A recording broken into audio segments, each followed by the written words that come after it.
င်္ဂလာပါရှင်ကျမတို့ရဲ့ Group 2 Summer Project လေးကနေကြိုဆိုလိုက်ပါတယ်ရှင်ဒီနေ့မှာတော့ကျမတို့အဖွဲ့လေးကနေအခန်းနဲ့တက်ရှိများရဲ့လုပ်ငန်းစဉ်များတွေမှာအပင်များတွင်ရေးသက်ယူခြင်းနဲ့ပင်ခွင့်ကြံစည်အကြောင်းကိုလက်တွေ့စမ်းသပ်ခြင်းများအရ presentation လုပ်ပြပေးသွားမှာပဲဖြစ်ပါတယ်ရှင်သမီးတို့ရဲ့ Science Group 2 member တွေကတော့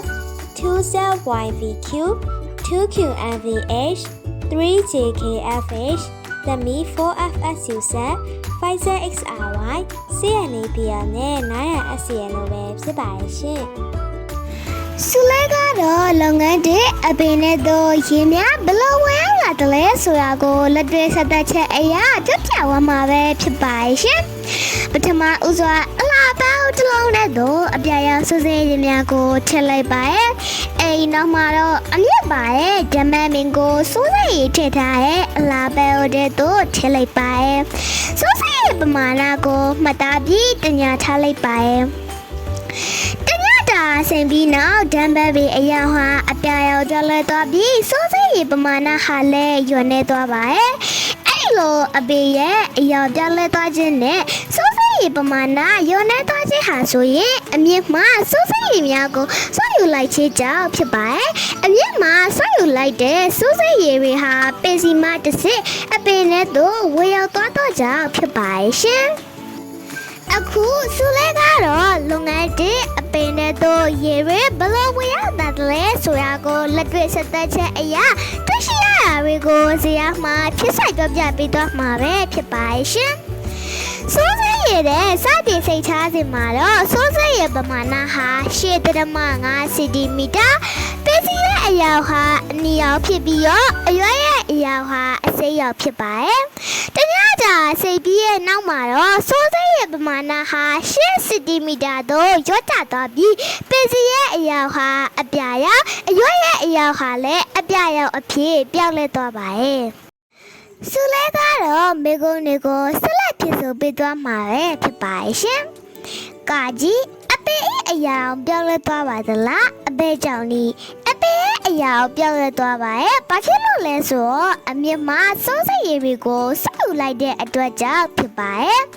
ခါကွယ်စိုးစိတ်ရည်ပမာဏပြောင်းလဲမှုရှိပါသလားစိုးစိတ်ရည်ပမာဏပြောင်းလဲမှုရှိပါရဲ့ကငယ်အပေကြောင့်စိုးစိတ်ရည်ပမာဏပြောင်းလဲရပါသနည်းအပေမှာစိုးစိတ်ရည်တွေကိုစောက်ယူလိုက်တဲ့အတွက်ကြောင့်စိုးစိတ်ရည်ပမာဏပြောင်းလဲသွားပါရဲ့ကာကြီးစိုးစဲရည်များအပင်နဲ့တော့မိတို့ဝေရောက်သည်နိအမြင့်မဆောက်ယူလိုက်တော့စိုးစဲရည်များသည့်ပစ္စည်းမတစ်စီအပင်နဲ့တော့ဝေရောက်သွားပါရဲ့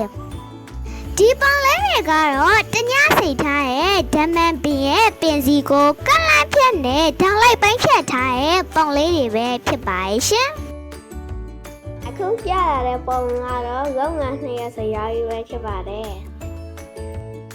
လောငါတဲကတွေ့စံတဲ့ချက်အရာအပင်ရဲ့ပင်စီကိုကန့်ရချက်တဲ့အခါစိုးစဲဝင်တာအကွက်လေးကိုတွေ့ကြည့်ရမှာပဲဖြစ်ပါတယ်။ဘာဖြစ်လဲဆိုတော့အညက်ကဆောက်ယူရတဲ့ရေတွေကပင်စီကတဆင်အပင်ကအခြားစိတ်ပိုင်းကိုပို့ဆောင်ပေးလို့ပဲဖြစ်ပါတယ်။ပင်စီကိုထောင်ကားချက်တဲ့အခါရေတဲကတဲ့လမ်းကြောင်းတွေကိုတွေ့ရမှာပဲဖြစ်ပါတယ်။ရေတဲယူပေးတဲ့လမ်းကြောင်းကိုရေကြောလို့ခေါ်ပါတယ်။ဆုလဲကတော့လုပ်ငန်းနှစ်ရဲ့မိခွန်းတွေကိုဆက်လက်ဖြစ်ဆိုပေးသွားမှာပဲဖြစ်ပါရှင်။ကာကြီးပစ္စည်းဖြတ်ပိုင်းတွေမိဒီကိုတွေ့ရတဲ့နေ့ပစ္စည်းရဲ့ဖြတ်ပိုင်းမှာတော့စိုးစဲရဝင်နေရဲ့အကွက်လေးတွေကိုတွေ့ရပါရဲ့။ခါကွယ်ပစ္စည်းဤမြေသည့်အစိပ်ပိုင်းဒီရေကိုတည်ဆောင်ပေးတဲ့နေ့အပင်ဤပစ္စည်းရာရေကိုတည်ဆောင်ပေးပါရဲ့။ကငယ်ပစ္စည်းဒီမြေသည့်လုပ်ငန်းကိုလှုပ်ဆောင်ပေးတဲ့နေ့ပစ္စည်းဟာအာဟာရနဲ့ရေကိုကျမကတော့လုပ်ငန်းတော့အပင်းပြင်ပါတော့ရေတွေဘလို့ပြင်ထက်လာလဲဆိုတာကိုလေးလာသိရှိချက်များအရာပြပြပေးကြမှာပဲဖြစ်ပါရဲ့ရှင်လိုအပ်တဲ့ပစ္စည်းတွေကတော့ပန်းအုံနို့အရွယ်တူပင်နှစ်ပင်ပလတ်စတစ်အိတ်နဲ့အိတ်နဲ့သေခွင်းနှစ်ခွင်းတို့ပဲဖြစ်ပါတယ်ကျမကတော့ရွေးစားတူတဲ့ချမမင်းနှစ်ပင်ကိုအသုံးပြုထားပါတယ်အပိတ်တစ်ကိုတော့မူလာတိုင်းထားပြီးတော့အပိတ်နှစ်ကိုတော့ရွက်အလုံးချီချထားလိုက်ပါတယ်အဲ့လိုမျိုးချီချပေးသားလို့ရှိရင်တော့အပိတ်နှစ်ပင်စလုံးကိုပလတ်စတစ်အိတ်ကြီးနဲ့ဖုံးချပြီးသေပင်နဲ့ချီနှောင်ထားလိုက်ပါတယ်ပြီးလို့ရှိရင်တော့နေရာကြီးအောက်မှာ10မိနစ်ခန့်ထားလိုက်ပါတယ်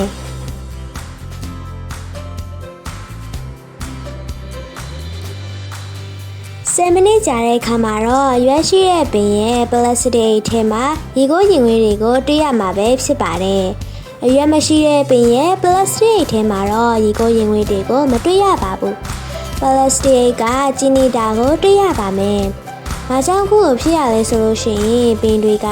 နေရောင်ခြည်မှလင်းကိုအသုံးပြုပြီးလေထဲရှိကာဗွန်ဒိုင်အောက်ဆိုက်နဲ့အမြင့်မှဆက်ဝတ်ထားတဲ့ရေတွေကိုပေါက်ဆက်ပြီးတော့အပင်အတွက်လိုရတဲ့အစာကိုဖွဲ့စည်းကြပါတယ်။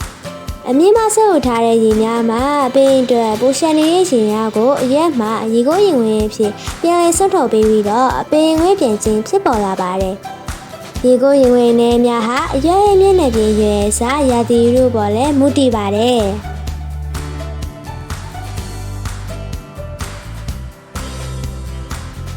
ဒီအရဲတွင်ဖြည့်ဆွတ်ထားသောအကြောင်းအရာနှင့်တွေ့ရှိချက်ကိုပြောပြပေးသွားမှာဖြစ်ပါတယ်။အပင်တစ်ရဲ့တွေ့ရှိချက်မှာတော့ plastic အိတ်ထဲတွင်ရေခိုးရေငွေ့လေးများကိုတွေ့ရပါတယ်။အပင်နှစ်ရဲ့တွေ့ရှိချက်မှာတော့ plastic အိတ်ထဲတွင်ရေခိုးရေငွေ့လေးများကိုမတွေ့ရပါ။ဆက်လက်ပြီးသင်ငယ်ချင်းနဲ့အတူမိခိုးများကိုဖြည့်ဆွတ်သွားပါမယ်။စကြည့်အပင်နှစ်ပင်၏အခြေအနေမိစုကွာခြားနေသည်။အပင်တစ်တွင်အရွက်များရှိပြီးအပင်နှစ်တွင်အရွက်များမရှိပါ